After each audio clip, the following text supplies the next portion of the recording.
जय हिंद दोस्तों, आप सभी लोगों को नमस्कार। मैं चंद्र सोनी अपने YouTube चैनल पे आप सभी लोगों का स्वागत करता हूँ। चलिए, आज हम लोग vocabulary for all competitive exam class number 8 करने वाले हैं। ठीक है, टॉप 30 वर्ड आप लोग के लिए मैं लेकर आ गया हूँ। ठीक है, 30 वर्ड सारे एग्जाम में आए हुए क्वेश्चन होते हैं। ठीक है, तो सुबह सुबह का टाइम है, सुबह सुबह आप लोग के लिए मैंने वीडियो सोचा कि एक बना दिया जाए।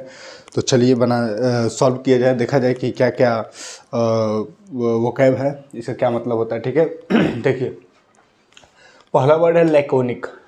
लैकोनिक का मतलब क्या होता है? हडल। लैकोनिक का मतलब क्या होता है? कोई भी चीज़ का लैकोनिक का मतलब होता है छोटा करना। क्या करना? छोटा करना। छोटा करना मतलब कि किसी भी चीज़ को लैकोनिक फॉर्म में करो, यानी कि छोटा कर दो।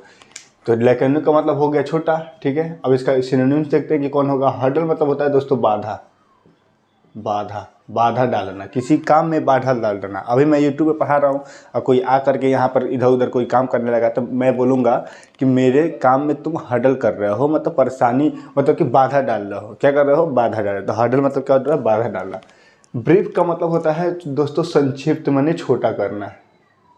छोटा करना या संक्षिप्त, इसका मीनिंग होता है संक्षिप्त में करना। संक्षिप्त करना यानी कि छोटे फॉर्म में करना। तो लैकोनिक और ब्रीफ दोनों का सेम मीनिंग है, इसलिए option number B is the right answer. ठीक है, अब फॉरबिड का मतलब क्या होता है? रोक लगाना, मना करना। आप लोग इंग्लिश में नरेशन पढ़ते होंगे, वॉइस पढ़ते होंगे, तो उसमें आता होगा फॉरबिड। फॉरबिड का मतलब होता है मना करना, यानी रोक लगाना। कोई काम करने से मना कर देता है तो उसको बोलते हैं फॉरबिड करना। एम्पलीफाई माने कोई चीज़ होता है बढ़ाना। एम्पलीफायर आप लोग सुने होंगे, इलेक्ट्रिसिटी का कई सारे सामान आप लोग खरीदने जाते होंगे, तो वोल्ट मीटर होता है। और वोल्ट मीटर एक होता है ना, वोल्ट मीटर एक डिवाइस है, आप लोग फिजिक्स में पढ़ते होंगे। वोल्ट मीटर एक डिवाइस है, वो क्या करता है? वोल्ट को एम्पलीफाई करता है, बढ़ाता है। ठीक है, वो बढ़ाता है। तो यही सब चीज़ें हैं जो अब हमारे घरों में क्या लगता है? स्टेबलाइजर लगा होता है, वो क्या करता है? हमारे जो भी लाइट आ रहा है उसको क्या करता है? एम्पलीफाई करता है। तो एम्पलीफाई का मतलब होता है बढ़ाना। ठीक है, तो कौन सा? लैकोनिक का मतलब क्या होता है? संक्षिप्त करना। ब्रीफ मतलब छोटे रूप में बताना। ये ऑप्शन सही हो जाएगा। हर्डल मैंने बाधा, फॉरबिड मैंने मना करना, एम्पलीफाई मैंने बढ़ाया। 5 वर्ड आप लोग को समझ में आ गया। ठीक है, 5 वर्ड हो गया। ठीक है, बहुत बढ़िया। अब ये देखिए क्वेश्चन नंबर 2, ये बहुत ही बेहतरीन वर्ड है, एंथुजियास्म। एंथुजियास्म का मतलब दोस्तों क्या होता है? एंथुजियास्म का मतलब होता है कि उत्साह से भरा हुआ। उत्साह से भरा हुआ, उत्साह, एकदम एनर्जेटिक लोग नहीं होते हैं? एनर्जेटिक लोग का मतलब होता है कि पूरा वो क्या होते हैं? उत्साह से भरे होते हैं, एकदम जबरदस्त एनर्जेटिक होते हैं। ठीक है, एंथुजियास्म मतलब उत्साह। ठीक है, इसका मीनिंग देखते हैं कि कौन मीनिंग दे रहा है चारों ऑप्शन में से। एब्रोगेट का मतलब दोस्तों क्या होता है? एब्रोगेट का मतलब होता है रद्द करना। रद्द करना, किसी भी चीज़ को रद्द कर देना, कैंसिल कर देना, हटा देना, एब्रोगेट करना। ये एब्रोगेट वर्ड मैंने अपने यूट्यूब चैनल कम्युनिटी में भी इसको लिखा था। एब्यूज का मतलब होता है दोस्तों गाली देना। एब्यूज मतलब देने का मतलब क्या होगा? एब्यूज का मतलब होता है गाली देना, किसी को गाली देना। एब्रोगेट मैंने रद्द करना, कैंसिल करना। वंडर मैंने घूमना, ही तो बहुत अच्छा वर्ड है, मतलब सिंपल वर्ड है, घूमना फिरना। जेस्ट का मतलब होता है दोस्तों इंथुजियास्म। जेस्ट का मतलब होता है एनर्जेटिक, उत्साह। ठीक है, तो option number A is the right answer. 5 10 question, 10 word आप लोग को हो गया। एडिक्वेट का मतलब क्या होता है? एडिक्वेट का मतलब होता है पर्याप्त, इनफ है, सफिशियंट है। मेरे पास ये चीज़ क्या है? सफिशियंट है। ठीक है, तो नई आदमी कहता है कि अब जैसे मान लीजिए कि क्या मान लीजिए, जैसे कि मेरे पास मान लीजिए हम कहीं मार्केट जा रहे हैं, तो पापा हमसे पूछेंगे कि भाई कितना और पैसा चाहिए तुमको? पैसा चाहिए तो ले लो। नहीं कहेंगे पापा मेरे पास पैसा जो है कि एनफ है, सफिशियंट है, एडिक्वेट है, पर्याप्त है, मतलब जितना है उतना में घूम के चले आएंगे। तो एडिक्वेट माने सफिशियंट हो जाएगा, ऑप्शन नंबर डी।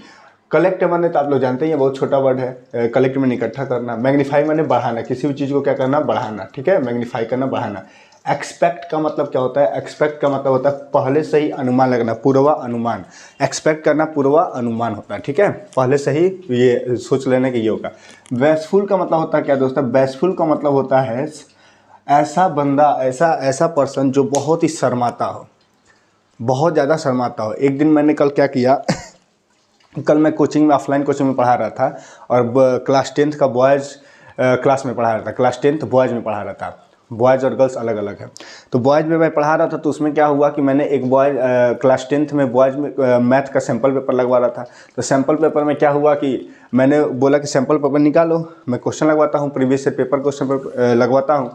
तो वो कोई लाया ही नहीं था, सैम्पल पेपर कोई लेकर आया ही नहीं था। तो मैंने बोला कि भाई जाओ, कोई क्लास 10th गर्ल्स में सैम्पल पेपर डेली लेकर वो सब आती हैं। तो मैंने बोला कि जाओ कोई भी उठो और जा करके क्लास 10th गर्ल्स में से एक सैम्पल पेपर मांग कर लेकर आओ, मैं तुम लोग को भी सॉल्व करा देता हूँ।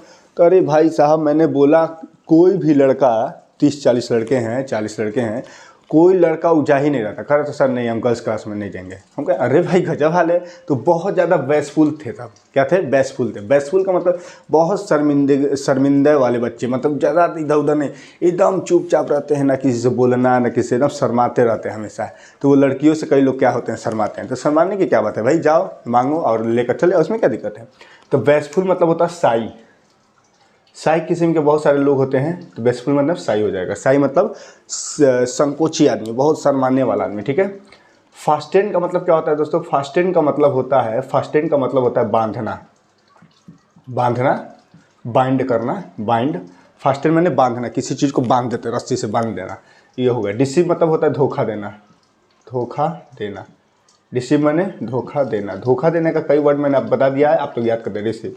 कैपेबल मतलब सक्षम, मैं इस काम को करने के लिए क्या हूँ, कैपेबल हूँ, यानी सक्षम हूँ, ठीक है। अब देखिए सस्टेन। सस्टेन का मतलब होता है कि कोई काम को जारी रखना, कंटिन्यू रखना। तो पहला ही ऑप्शन सही हो जाएगा, कंटिन्यू। रिपील मैंने क्या हो जाएगा, एब्रोगेट। एब्रोगेट अभी पढ़े हैं। रिपील मैंने होगा एब्रोगेट। एब्रोगेट का मतलब क्या होता है, रद्द करना, रद्द करना। रिपील मैंने रद्द करना, कैंसिल करना, किसी भी चीज़ को कैंसिल कर दिया गया, ठीक है, कैंसिल कर दिया गया। बस समझ में आ रहा है, कैंसिल हो गया। स्कॉर्न मतलब क्या होता है दोस्तों? स्कॉर्न का मतलब क्या होता है ये हमको समझना है। बाइंड मैंने क्या होगा, बांधना। बाइंड आ गया ना, बांधना। तो बाइंड और फास्टेन दोनों का मीनिंग सेम है। स्कॉर्न का मतलब क्या होगा, आप लोग बताइए। स्कॉर्न का मतलब क्या होगा? स्कॉर्न का मतलब होता है गाली देना। क्या होता है? गाली देना, एब्यूज। स्कॉर्न का मतलब क्या होता है? एब्यूज कर देना, यानी गाली दे देना, ठीक है, गाली देना। इसका सिनोनिम्स हो जाएगा एब्यूज, ये वाला एब्यूज हो जाएगा। इसका सिनोनिम्स क्या हो जाएगा, एब्यूज। एब्यूज एक चीज़ का बहुत सारा है बाबू, ठीक है। इसको आप लोग अच्छे से स्कॉर्न मतलब एब्यूज, सारे एग्जाम में पूछे जाते हैं। आप लोग अभी क्लास 10th में कोई पढ़ रहा होगा, कोई 9th में पढ़ रहा होगा, 7th में पढ़ रहा होगा, चाहे कोई भी कॉम्पिटिटिव एग्जाम के बच्चे देखते होंगे, तो कोई भी जो भी आप लोग को जीवन में एक बार जरूर ये सारे वर्ड्स पढ़ने ही पड़ेंगे, क्योंकि कॉम्पिटिटिव एग्जाम के लिए 10,000 वोकैब लगभग अब हर बच्चे को आना चाहिए। अगर आप लोग को सरकारी नौकरी पाना है और गवर्नमेंट एग्जाम लेना है तो ये आना ही चाहिए। मेरे लिए भी क्या है, ये हेल्पफुल है। मैं भी इन सबको याद करता हूँ, पढ़ता हूँ, तो वही याद करता हूँ, पढ़ता हूँ, तो भाई सोचता हूँ कि आप लोग को भी पढ़ा दीजिए, ठीक है। मेरा भी इससे फ़ायदा होता है। ये भी मैं भी एग्जाम देने जाऊँगा तो उसमें पूछेगा, ठीक है। एरोमा, एरोमा का मतलब होता है सेंट। क्या होता है? सेंट। सेंट माने क्या होता है? सुगंध। सुगंध, ठीक है। सेंट माने होता है दोस्तों सुगंध, ठीक है। ठीक है, सुगंध होगा, तो ये ऑप्शन नंबर डी हो जाएगा। फ्लूड मतलब होता है बाढ़। फ्लूड माने बाढ़। बाढ़ जो आता है बरसात के दिन में बाढ़ आता है ना, तो बाढ़ हो गया, बाढ़। एलिमिनेट माने करना, एलिमिनेट माने निकालना, निकालना, किसी चीज़ को निकाल देना। मैं कहूँ कि इस घर में से इसको क्या कर दो, एलिमिनेट। बिग बॉस आप लोग देखते होंगे, तो बिग बॉस में एलिमिनेशन का दिन होता है हर सैटरडे संडे को, फ्राइडे को सलमान खान आते हैं और एक जो नॉमिनेट होता है उसको क्या करते हैं, नॉमिनेट का मतलब हुआ कि नाम में जो आता है, लिस्ट में आता है कि हाँ ये नॉमिनेट होगा, सैटरडे संडे को निकलेगा। तो सैटरडे संडे को एक कंटेस्टेंट जो होता है एलिमिनेट होता है, मतलब बाहर, घर से बेघर हो जाता है, बाहर हो जाता है। एलिमिनेट का मतलब होता है निकालना, एलिमिनेट। इकास्टेसी का मतलब होता है दोस्तों हैप्पीनेस। हैप्पीनेस, हैप्पीनेस का मतलब होता है दोस्तों बहुत ज़्यादा खुश हो गया है, वो बहुत ज़्यादा खुश है। इकास्टेसी का मतलब होगा हैप्पीनेस, परमानंद जिसको बोलते हैं, परमानंद, इतना ज़्यादा खुशी। अच्छा बताइए, आप लोग को सबसे ज़्यादा खुशी कब मिलता है?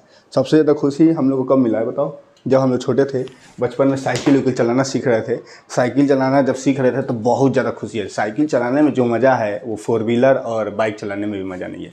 साइकिल चलाने में जो हम लोग सीखे थे और इतना खुश हो गए थे कि भाई साहब कितना मज़ा आ गया। बहुत साइकिल चलाने में गजब लगता है कि 2 पहिए पर साइकिल चल रहा है, पूरा हैप्पीनेस, पूरा हम लोग का परमानंद, मज़ा आता था।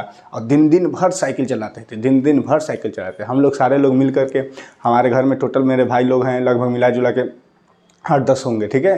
तो 8-10 होंगे, सभी लोग मिलकर हम लोग क्या करते थे, साइकिल चलाते। दिन भर ठंड के दिन में ना नहाएंगे ना खाएंगे, आराम से साइकिल सबका खड़ा था, सबका सेम ही एज है, तो उसी में हम लोग खूब चलाते थे और बहुत मज़ा आता था। इक्स्टेसी, और पहली बार जब साइकिल खरीदाया तो कितना मज़ा आया, कितना लोग खुश होते थे। छोटे छोटे जब लड़के होते हैं, बच्चे हैं, जब उनका सबसे पहले साइकिल वाइकिल खरीदाता है, बहुत ज़्यादा इक्स्टेसी होते हैं, ठीक है। तो ये हैप्पीनेस हो जाएगा। तो 30 वर्ड आप लोगों को समझ में आ चुका है, ठीक है। एक बार रिवाइज कर लीजिए। एडुकेट, देखिए यहाँ से लैकोनिक माने ब्रीफ हो जाएगा, सही ऑप्शन। और बाकी हर्डल माने बाधा, फॉरवर्ड माने मना करना, एम्पलीफाई माने बढ़ाया। और एंथुजियाज्म, एंथुजियाज्म का मतलब क्या होता है, उत्साह, जेस्ट, इसका करेक्ट ऑप्शन हो जाएगा। वंडर मैंने घूमना, एब्यूज मैंने गाल देना, एब्रोगेट मैंने रद्द कर देना। एडुकेट का मतलब क्या हो जाएगा, एडुकेट का मतलब हो जाएगा पर्याप्त है, यानी सफिशिएंट आंसर सही हो जाएगा, करेक्ट में इकट्ठा करना। मैग्नीफाई मैंने बढ़ाना। एक्सपेक्ट मैंने पूर्वानुमान, पहले से ही हम लोग एक्सपेक्ट कर लेते हैं कि ये चीज़ होगा कि नहीं होगा पहले ही से ही, ठीक है। बैसफुल मतलब ऐसे लोग जो बहुत ज़्यादा शर्माते हैं, शर्मीले बंदे, क्या बोलेंगे, शर्मीले बंदे, यानी कि साई पर्सन। तो बैसफुल का हो जाएगा करेक्ट ऑप्शन साई। फास्ट मैंने बांधना, डिसिव मतलब धोखा देना, और कैपेबल में सक्षम होना। सस्टेन मैंने कंटिन्यू रहना, मतलब कोई भी काम को सस्टेन करो, कंटिन्यू रखो। एक सस्टेनेबल सब्सटेंस होते हैं, ऐसे सब्सटेंस जो पहले भविष्य के लिए उसको पहले से ही रखा जाता है। तो सस्टेन हो गया, कंटिन्यू हो गया। रिपिल मैंने क्या करना, कैंसिल कर देना। स्कॉन मतलब गाली देना ना, बाइंड मैंने बांधना, ठीक है। और एरोमा मैंने सेंट होता है, तो सेंट ऑप्शन सही हो जाएगा। फ्लूइड मैंने बाढ़, एलिमिनेट में निकालना। इक्स्टेसी मैंने हैप्पीनेस यानी खुशी। तो चलिए, आप लोग को 30 वर्ड आई थिंक आप लोग को बहुत अच्छे से समझ में आ गया होगा, और आप लोग डेली याद करते ही होंगे। 5-10 मिनट का वीडियो बनता है, 30 वर्ड सीख लेते हैं। अब इससे अच्छा कुछ नहीं है, ठीक है, इससे अच्छा कुछ है ही नहीं भाई। कल मैंने वो कैब पूरा काउंट किया था, तो 150 वो कैब इसको लेकर हो जाएगा। 150 वो कैब क्लास नंबर 8 तक मैंने पढ़ा दिया है। रोज़ 30 वर्ड सिखा रहे हैं। स्टार्टिंग में थोड़ा सा कम हुआ था, लेकिन अब सही है, ठीक है। तो आप लोग अच्छे से पढ़िए, और ठीक है, ठीक है। All the best, bye, thank you very much, have a nice day. Bharat माता की जय, वंदे मातरम, जय हिंद।